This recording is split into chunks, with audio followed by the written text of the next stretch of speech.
Biarlah kami Engkau bawa dalam perkenanan-Mu ya Tuhan. Buat kami mengerti rencana dan kehendak Tuhan dalam hidup kami. Supaya kami sungguh-sungguh menikmati waktu hidup di dunia yang Tuhan karuniakan ini. Untuk kami hidup boleh menjadi berkat. Karena kemuliaan Tuhan ada atas hidup kami. Urapi hamba-Mu yang tidak ada apa-apanya. Urapi setiap kami. Kami buka hati bagi firman Tuhan di dalam nama Yesus. Yang percaya Tuhan di tengah kita, memberkati kita. Katakan bersama. Amin, amin. Tepuk tangan sorak-sorai buat Tuhan. Silahkan duduk Bapak Ibu, shalom. Iya. Terima kasih pertama-tama saya ucapkan buat Bapak dan Ibu Gembala dari Gereja YHS yang ada di Malang ini.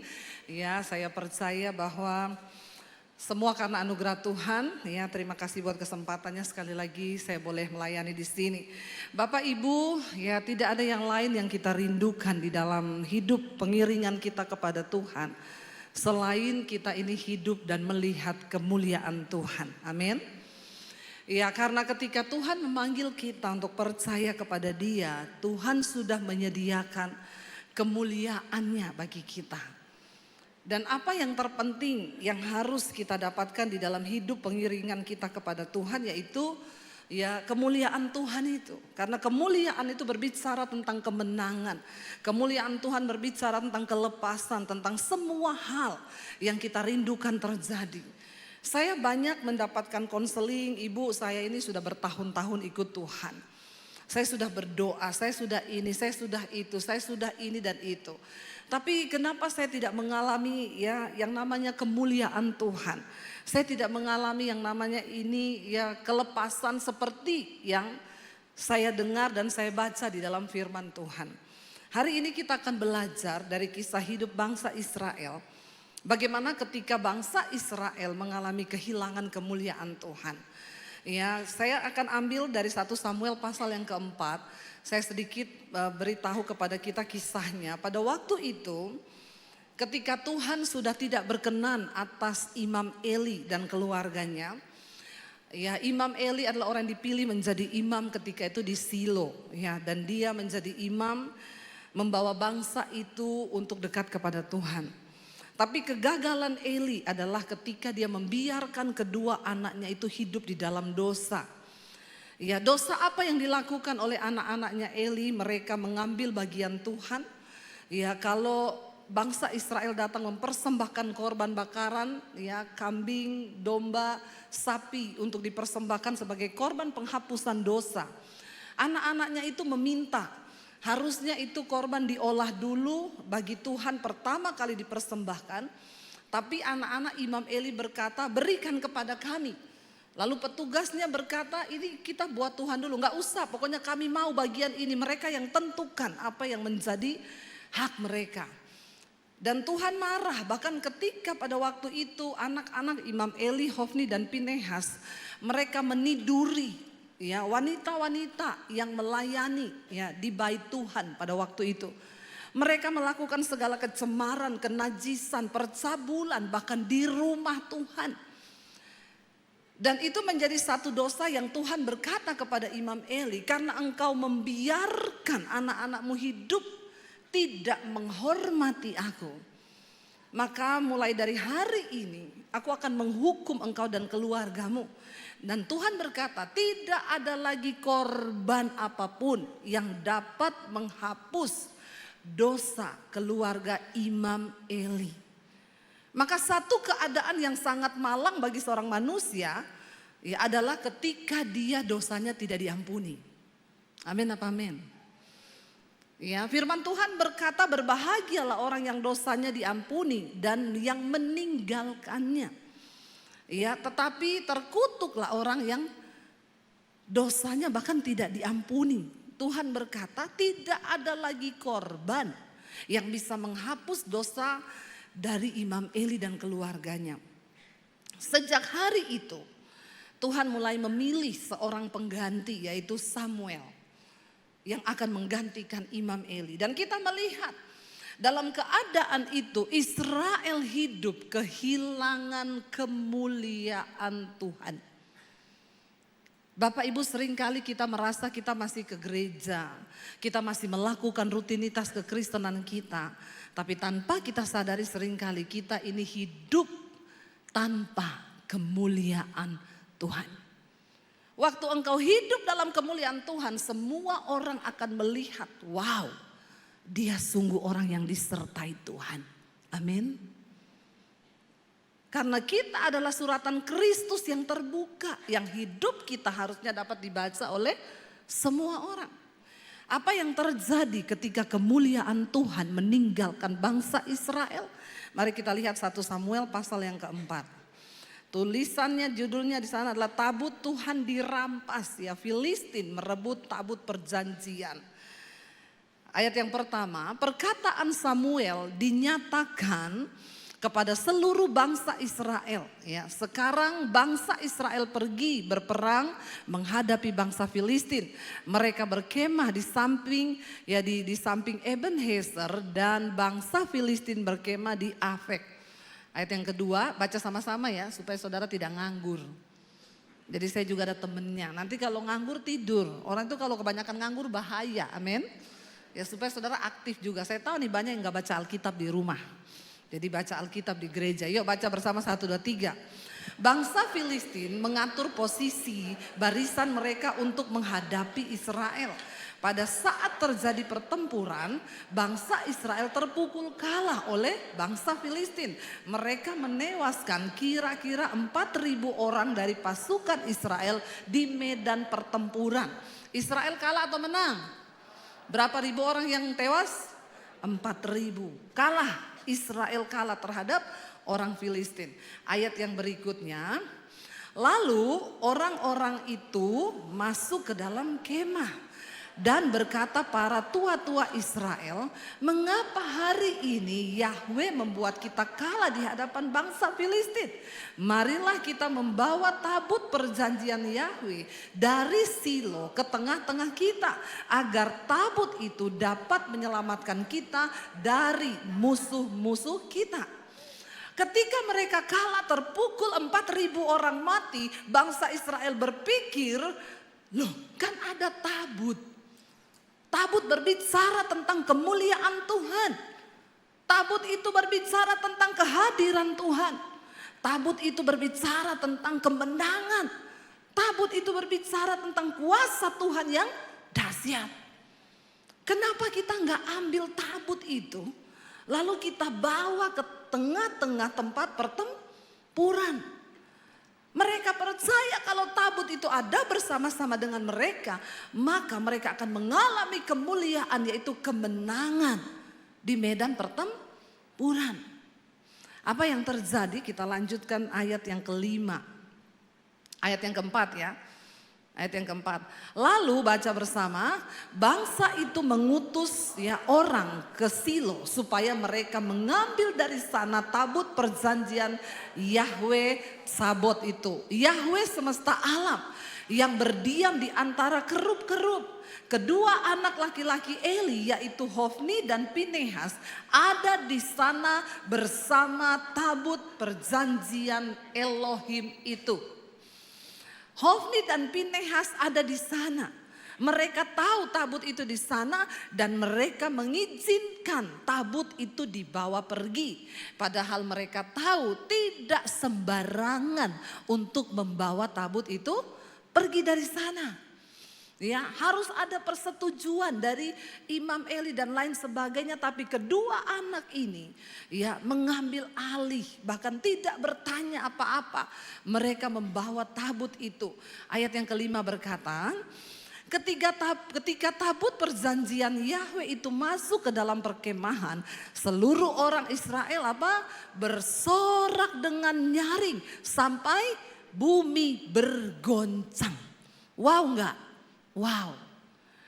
Kenapa mereka bersorak dengan nyaring? Karena mereka berpikir, wow, kemenangan besar akan terjadi. Waktu tabut itu ada, kemuliaan Tuhan datang, maka kita pasti akan menang. Lalu mereka bersorak-sorai sampai bumi bergoncang. Saudara pernah bersorak sampai bumi bergoncang? Rumahmu aja lah, kamarmu aja bergoncang ada? Enggak, kalau di atas kasur bergoncang ada, kita lompat-lompat teriak-teriak gitu bisa bergoncang-goncang ya. Tapi kayaknya ini teriakan dahsyat banget ya, sampai membuat bumi bergoncang.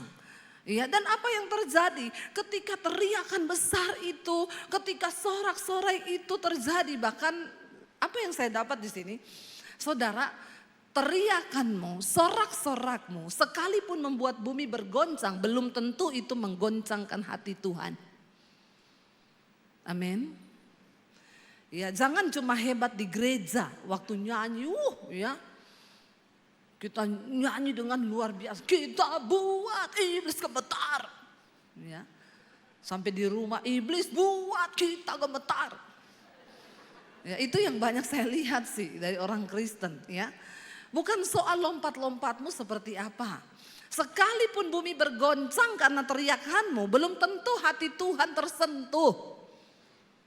Bangsa Israel bersorak-sorai karena tabut itu datang. Tapi mereka tidak sadar bahwa kemuliaan Tuhan sudah tidak ada bersama-sama dengan mereka. Mereka gak sadar bahwa kemuliaan Tuhan gak tinggal lagi dengan mereka. Kita lihat ayat yang berikutnya berkata begini. Bangsa Filistin apa? Mendengar keributan dari teriakan itu. Dan berkata, apakah arti keributan dari teriakan dahsyat di perkemahan orang-orang Ibrani itu? Lalu mereka mengetahui bahwa tabut Yahweh telah datang ke dalam perkemahan itu. Orang Filistin penasaran. Apa yang membuat mereka bersorak begitu hebat? Setelah diselidiki, oh ternyata tabut Tuhan sudah dibawa ke perkemahan Israel di medan pertempuran. Lalu apa yang terjadi ketika orang Filistin tahu bahwa tabut itu dibawa? Baca bersama ayat 7. Bangsa Filistin menjadi takut. Takut. Bahkan musuh-musuh Israel pun gemetar. Ketika mereka mendengar tentang tabut Tuhan yang dibawa. Karena mereka tahu bahwa tabut itulah yang sudah membuat banyak mujizat besar di antara orang Israel. Mereka tahu ketika Tuhan hadir, maka sesuatu itu pasti terjadi.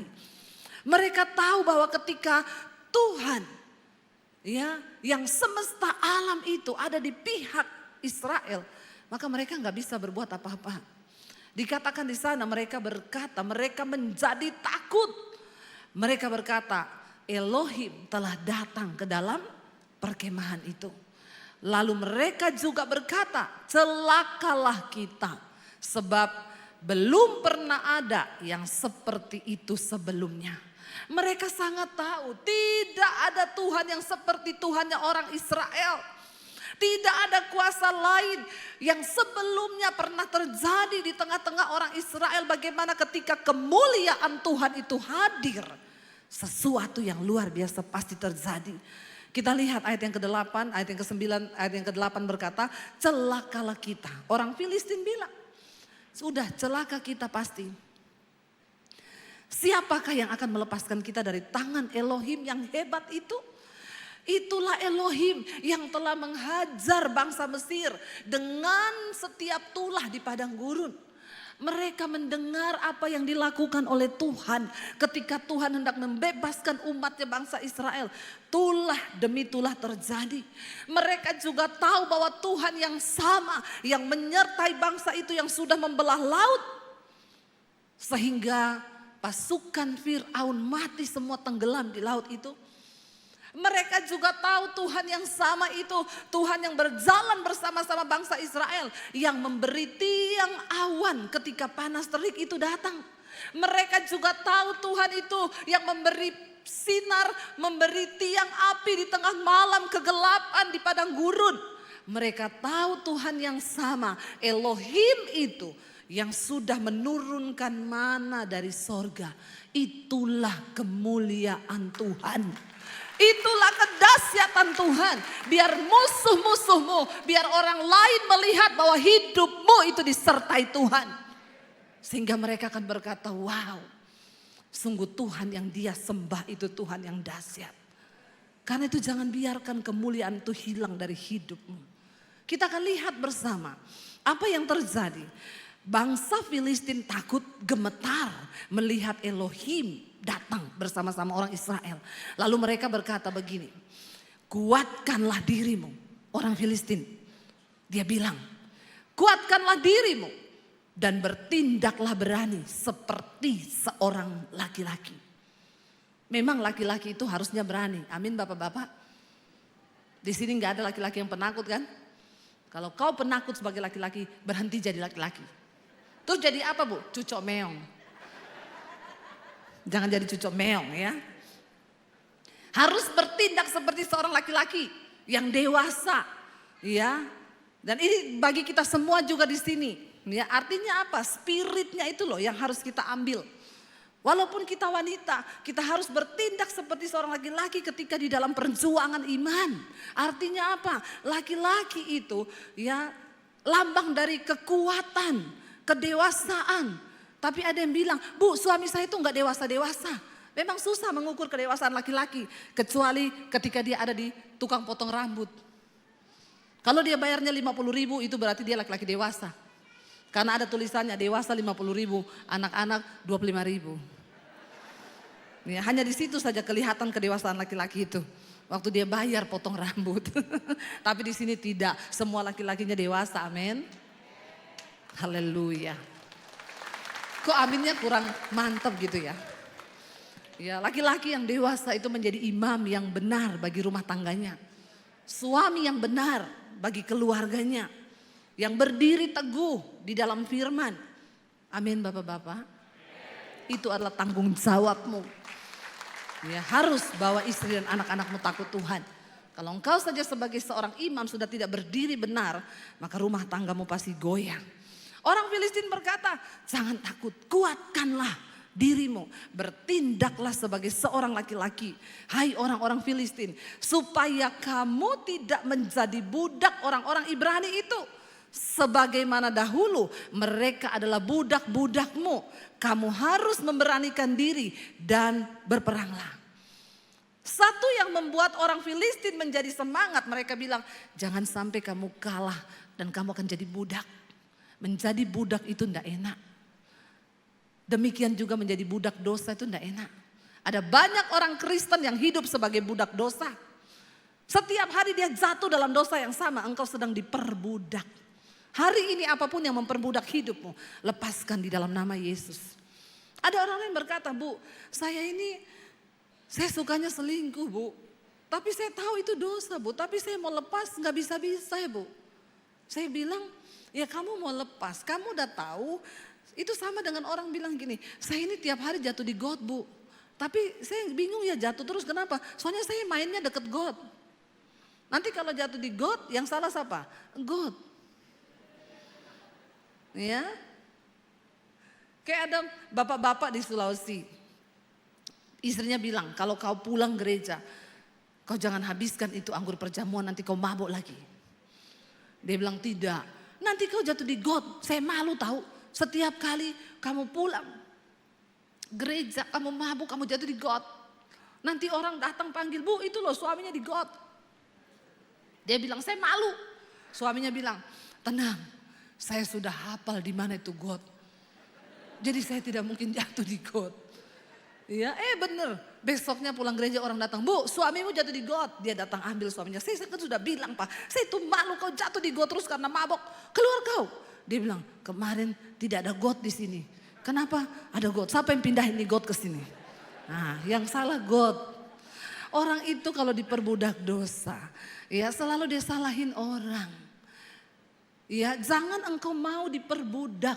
Satu-satunya alasan yang membuat bangsa Filistin maju dengan keberanian yang kokoh. Karena di otaknya mereka tidak mau diperbudak. Mereka gak mau jadi budaknya orang Israel. Apa yang terjadi Bapak Ibu? Alkitab berkata, baca bersama ayat yang ke-10. Lalu berperanglah bangsa Filistin itu. Dan bangsa Israel menang atau kalah? Alkitab berkata dengan jelas di sana, bangsa Israel terpukul kalah. Dan mereka masing-masing berlari ke kemahnya. Terjadilah apa? pembantaian yang besar. Sebab ada berapa yang mati? Ada 30.000 orang dari pasukan bangsa Israel yang gugur. Sebelum mereka berperang membawa tabut perjanjian, berapa yang mati? 4.000. Setelah mereka membawa tabut perjanjian, menang atau kalah? Yang mati berapa? Berlipat kali ganda yang mati. Lalu mereka bertanya, di mana kemuliaan Tuhan itu? Bukankah kami sudah membawa lambang dari kehadiran Tuhan di tengah kami? Bapak Ibu, Tuhan itu tidak bisa direkayasa. Mari engkau punya pemahaman yang benar akan firman Tuhan. Kenapa saya selalu berkata, jangan engkau suka titip-titip doa. Engkau harus datang sendiri kepada Tuhan, engkau harus bertemu Tuhan supaya engkau memiliki pengalaman pribadi dengan Tuhan. Tapi ada banyak orang Kristen tuh yang gak ngerti. Saya ditelepon Bu Debi, saya itu ada beli rumah baru di kawasan elit. Ibu bisa nggak doakan rumah saya sebelum saya tempati dengan keluarga? Nanti saya kasih alamatnya, nanti saya antar kuncinya ke rumah ibu berserta dengan amplop persembahannya. Tapi saya nggak ada Bu, ibu aja pergi ke sana. Dalam hati saya bilang, Pret. Dia pikir ketika dia utus pendeta datang berdoa buat rumahnya, lalu rumah itu akan diberkati dan setannya pergi. Saya bilang, Pak, kalau saya datang doakan rumah itu bisa. Misal ada 10 setan di dalam. Saya doakan, saya kuduskan 10 setan pergi. Tapi ketika Bapak masuk, setan ini ajak teman satu-satu. Jadi 20 setan balik ke rumah itu dan tinggal dengan Bapak dan Ibu dan anak-anak. Makanya terjadi pertengkaran tiap hari ribut. Kenapa? Lalu ngomong, lo dulu didoakan pendeta Debi, kenapa jadi malah tambah banyak setannya? Saya bilang saya tidak akan berdoa. Biar Bapak kirim amplop tebel, maaf ya Bapak Ibu. Jangan kau pikir pendeta itu ya cuma mau terima amplop. Emang saya pendeta apaan? Pret. Kalau ada pendeta yang mau begitu, sudah jangan percaya lagi sama itu pendeta. Jangan percaya itu pendeta abal-abal tuh. Suruh doakan rumah kosong mau. Nggak ada orangnya, yang penting dapat amplop, Pret. Ajarkan kepada umat itu pengajaran yang benar. Amin. Saya bilang Bapak Ibu harus ada di rumah itu. Nanti Bapak Ibu yang doa pengurapan. Saya cuma berdoa. Supaya apa? Waktu Bapak Ibu yang berdoa, setannya pergi. Bapak Ibu tinggal, setannya juga takut karena dia bilang ini dulu yang berdoa. Dia orang yang beriman.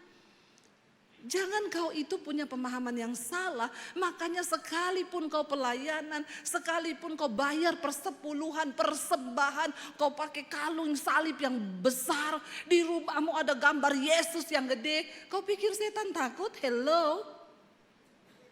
Bangsa Israel berpikir dengan mereka membawa tabut perjanjian, maka Tuhan akan berpihak kepada mereka. Tuhan bukan Tuhan yang bisa direkayasa. Saya ada masalah Bu, saya baca doa Bapa kami 100 kali. Dia kira setelah dia berdoa Bapa kami 100 kali, yang ada Tuhan tuh enggak tergerak hatinya. Mulutmu berbusa iya, karena kau baca doa Bapa kami 100 kali. Bangsa Israel bersorak karena tabut itu datang. Bahkan bumi gemetar karena sorak-sorak mereka. Tapi Tuhan gak ada di sana. Tuhan gak hadir di situ. Saudara mau buat ucapan syukur di rumahmu, engkau mau datangkan pendeta besar, pendeta hebat, bukan itu persoalannya. Apakah hati dan hidupmu itu benar-benar menghormati Tuhan? Apakah engkau menghormati kekudusannya? Apakah engkau hidup menghormati Tuhan dan dosa-dosa engkau buang dari hidupmu? Sekarang ini terlalu banyak orang yang bermain-main. Berapa banyak orang melayani Tuhan di mimbar, tapi mereka mencemarkan mimbar seperti anak-anaknya Hofni dan Pinehas, anaknya Eli. Mereka melakukan kenajisan. Mereka tidur dengan perempuan-perempuan. Maka saya berkata, hello engkau para pelayan mimbar. Kita bukan gagah-gagahan di sini, ditampilkan di sini, nyanyi-nyanyi, keluar di YouTube, keluar di mana. Kalau hidupmu tidak dalam kemuliaan Tuhan. Engkau hidup bersinah, engkau hidup dalam kenajisan. Engkau melakukan percabulan. Banyak sekarang para WL, selingkuh, singers, pemain musik, hidup mereka nggak benar. Di sini nggak ada yang ngaku. Tapi mari kita kuduskan hidup kita. Amin. Supaya pelayanan kita tuh juga berdampak. Supaya apa yang kita sampaikan itu bisa diterima oleh orang. Hamba Tuhan kalau hidupmu sendiri di luar kemuliaan, maka pelayananmu itu omong kosong. Sekalipun engkau berkhotbah itu tidak akan masuk ke dalam hatinya orang yang mendengar. Sebab engkau sendiri tidak menjadi pelaku-pelaku dari firman Tuhan. Itu yang terjadi. Saya diundang satu keluarga kaya, Bu, anak saya mau balik ke Amerika. Mereka kuliah di Amerika sekolah, jadi Ibu tolong doakan urapi mereka. Besok jam 8 pagi kalau bisa Ibu datang ke rumah kami. Saya bilang, ya saya mau datang asal ada bapaknya dan ibunya di situ. Mamahnya bilang, oh saya pasti ada Bu, tapi suami saya nggak tahu ya. Kayaknya dia nggak bisa Bu, karena dia tuh sibuk, bisnis, ada meeting, ada kepiting, ada ini, ada itu. Oh Bapak kerja terus sibuk ya, iya. Terus ngundang saya kenapa? Ya supaya anak kami diberkati. Dia pikir kalau didoakan pendeta terus anaknya itu diberkati. Lalu saya bilang kalau Bapak ada saya datang, tapi kalau Bapak enggak ada saya enggak datang. Dalam hati saya, ya siapa saya? Kamu aja yang punya kepentingan dengan anakmu kok enggak menghormati Tuhan? Kok kamu suruh saya datang? Walaupun amplopmu tebel. Mereka tuh seringkali pikir pendeta itu hanya sekedar amplop. Saya juga berdoa supaya para pendeta yang mendengarkan khotbah saya ini bertobat. Kau jangan melihat amplopnya tebel. Katakan sesungguhnya yang benar tentang firman Tuhan. Ajarkan yang benar kepada umatmu. Jangan karena amplop, karena orang kaya. Terus akhirnya oke. Lakukan sesuai firman Tuhan. Akhirnya dikabari malam-malam, Bu, oke Bu, saya bisa bujuk suami saya Bu. Akhirnya besok dia bisa Bu, jam 8 ya Bu. Oke, saya datang. Ketika sudah berkumpul saya berdoa, lalu saya bilang nanti saya akan berdoa buat anak-anak. Tapi yang akan mengurapi anak-anak ini bapak dan ibu. Suaminya mulai kelimpungan bingung. Hah? Saya? Saya bilang, loh kenapa Pak? Ya, tidak ada berkat yang lebih besar bagi seorang anak daripada berkat dari orang tua. Amin. Karena orang tua pasti memberkati anak dengan segenap hati. Kalau pendeta kan hanya sekedar mendoakan. Tapi orang tua dengan harapan, dengan air mata. Dia rindu anaknya ini benar-benar diberkati oleh Tuhan. Lalu, loh Bu Debbie sini sebentar Bu. Saya diajak ke ruang sebelah, kenapa? Bu, kan katanya kalau kita doakan berkat tumpang tangan kepada orang itu bisa transfer spirit ya Bu. Terus saya bilang, iya kenapa Pak? Lah nanti saya kalau doakan anak-anak saya bisa transfer spirit. Emang Bapak ada roh apa ya? Kok takut anaknya transfer spirit? Emang spirit apa yang ada dalam Bapak? Terus ya kan bukan gitu ya Bu. Maksudnya kalau saya ada dosa ya nanti ya emang dosa apa yang ada sama Bapak? Ini yang saya suka saudara.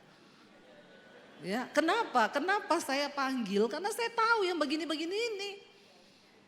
Kenapa Pak? Ada dosa apa? Mending Bapak sekarang bertobat. Saya kasih Bapak waktu beberapa saat. Supaya Bapak bertobat dulu. Setelah Bapak bertobat, minta ampun sama Tuhan. Kuduskan tanganmu, kuduskan hatimu dan hidupmu. Lalu engkau lepaskan berkat buat anak-anakmu.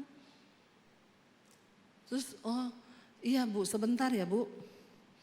Ya udah dia masuk ke kamar mandi. Biar dia bertemu Tuhan di kamar mandi. Bapak-bapak. Enggak ada berkat yang lebih besar bagi anak cucumu selain berkat dari hidupmu. Makanya engkau harus hidup dalam pertobatan, amin. Akhirnya Dia keluar, masih tanya lagi, jadi saya ya Bu? Iya, jadi Bapak. Ya udah, akhirnya dia doakan anak-anaknya.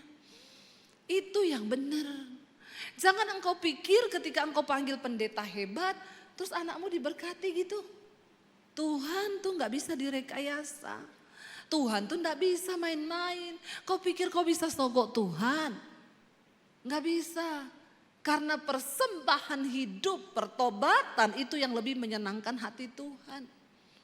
Itu yang lebih membuat Tuhan tuh bergetar. Bangsa Israel berpikir ketika mereka membawa tabut itu maka mereka akan mengalami kemenangan. Ayat yang ke-11 baca bersama, dikatakan di sana, tabut Elohim akhirnya dirampas. Bahkan juga kedua anak laki-laki Eli tewas, yakni Hofni dan Pinehas. Tuhan sudah berfirman kepada Imam Eli lewat Samuel, karena engkau tidak bertobat, maka anakmu berdua akan mati, engkau pun akan mati di hari yang sama. Dan tidak akan ada lagi kakek di dalam keturunanmu, karena kamu semua akan mati. Dan benar terjadi. Ayat yang ke-12, seorang dari suku Benyamin lari dari barisan pertempuran. Orang itu lari, ya, dan dia datang ke Silo pada hari itu juga. Pakaiannya terkoyak-koyak dan debu tanah di atas kepalanya. Ini orang lari dari medan pertempuran memberi kabar kepada Eli. Ketika ia datang, Eli sedang duduk di kursi di tepi jalan sambil menunggu, mengamat-amati, hatinya sangat gelisah. Karena apa? Tabut itu dibawa lari oleh anaknya pergi ke medan pertempuran. Hatinya gelisah karena tabut Elohim itu. Dan ketika orang itu masuk ke dalam kota, ia memberi laporan. Lalu seluruh kota itu menjerit, mendengar cerita bahwa tabut Tuhan dirampas. Hofni dan Pinehas mati di medan pertempuran. Penduduknya menjerit, bukan lagi bersorak, ya, tapi menjerit. Ayat yang ke-14 berkata, ya, ayat yang ke-14, saat Eli mendengar kegaduhan dari teriakan itu, ia berkata, suara gaduh itu kegemparan, apakah itu? Ya, orang itu pun bergegas dan datang segera memberi laporan kepada Eli. Ayat 15 di sana dikatakan, Eli telah berumur 98 tahun dan matanya telah rabun sehingga ia tidak dapat melihat, udah buta Eli. Orang itu pun berkata kepada Eli, akulah datang dari barisan tempur itu dan hari ini aku telah melarikan diri dari barisan tempur. Eli berkata, apa yang telah terjadi di sana anakku? Ayat yang ke-17, pembawa kabar itu menjawab dan berkata, Israel telah melarikan diri dari hadapan bangsa Filistin dan di sana juga telah terjadi pembantaian yang besar-besaran di antara rakyat. Kedua anakmu juga telah mati, yakni Hofni dan Pinehas, dan tabut Elohim telah dirampas.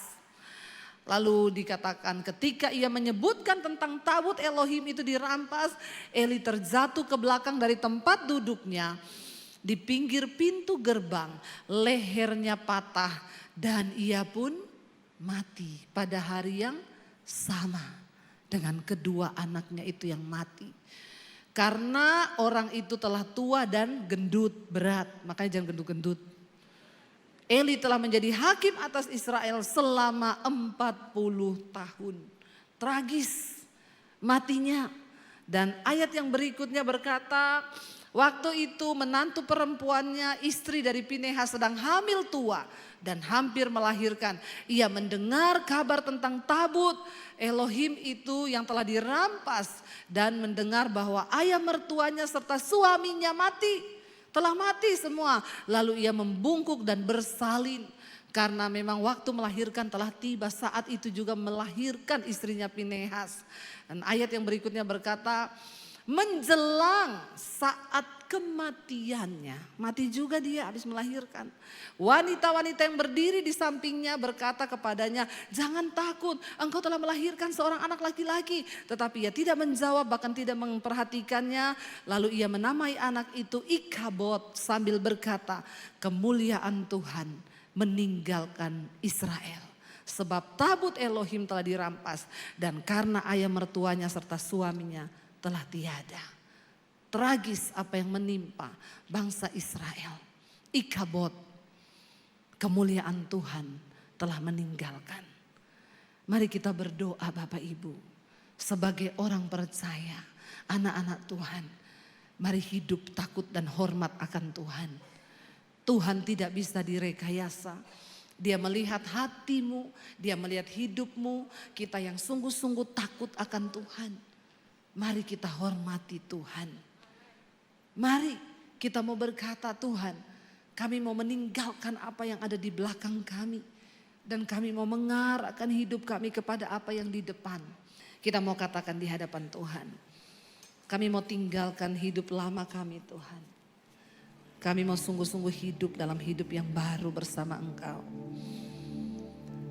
Terima kasih Bapa. Katakan bersama.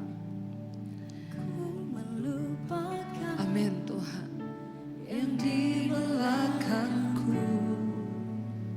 ku serahkan diriku padamu Yesus, dan ku berlari kepada tujuanku. Kau beriku hari yang baru, yang lama telah berlalu. Katakan dari awal. Ku melupakan yang di belakangku. Lupakan semua dosamu. Bilang kami serahkan hidup kami Tuhan. Hanya bagi kemuliaan-Mu Tuhan. Kami mau berlari kepada tujuan Tuhan. Amin. Yes Lord. Yes, amin. Yang lama telah berlalu. Angkat tanganmu di hadapan Tuhan dengan iman. Katakan, rencana-Mu Tuhan indah bagiku, tak terbatas oleh pikiranku. Firman-Mu ya dan amin, sumber kekuatan, Kau pengharapanku, Kau terbaik bagi. Bilang pada Tuhan, kami percaya Tuhan, rencana-Mu atas hidup kami itu indah. Kami tidak ingin kehilangan semua kemuliaan Tuhan di hidup kami. Kami mau memperoleh janji-janji-Mu Tuhan. Amin, amin. Engkau sumber kekuatan di hidup kami. Yes Lord, angkat imanmu hari ini saudara. Ada begitu besar rencana Tuhan atas hidupmu. Dengan iman katakan di hadapan Tuhan, kami percaya rencana-Mu Tuhan indah bagiku, tak terbatas oleh pikiran kami Tuhan. Amin. Firman-Mu ya dan amin, sumber kekuatan, Kau pengharapanku, Kau terbaik bagiku. Tutup matamu dalam hadirat Tuhan. Betapa sering janji dan rencana Tuhan tidak terjadi dalam hidup kita. Karena ikabod, kemuliaan Tuhan telah hilang. Kenapa? Karena seringkali kita tidak menghormati Tuhan. Buang semua hal yang tidak berkenan. Amarah, kepahitan, kebencian, dosa, kenajisan, percabulan. Belajarlah hidup menghormati Tuhan. Engkau sebagai suami istri, hidup dalam damai sejahtera. Jangan engkau tidak menghormati Tuhan karena kemarahan yang ada dalam hatimu dan engkau tidak mengampuni. Bilang Tuhan, kami mau belajar hidup menghormati Tuhan. Agar kemuliaan-Mu dinyatakan dalam hidup anak cucu kami. Supaya semua mata boleh melihat bahwa Tuhan yang kami sembah adalah Tuhan yang hidup. Tuhan yang berkuasa. Kami mau Tuhan mendapat semua rencana dan janji-janji-Mu di hidup kami. Angkat tangan-Mu sekali lagi, katakan, rencana-Mu Tuhan indah di hidup kami. Rencana-Mu Tuhan indah bagiku, tak terbatas. Katakan Tuhan, tidak terbatas. Kami tahu tidak pernah terbatas rencana Tuhan. Waktu kami menghormati Engkau, bahkan anak cucu kami dipelihara di dalam rencana-Mu Tuhan.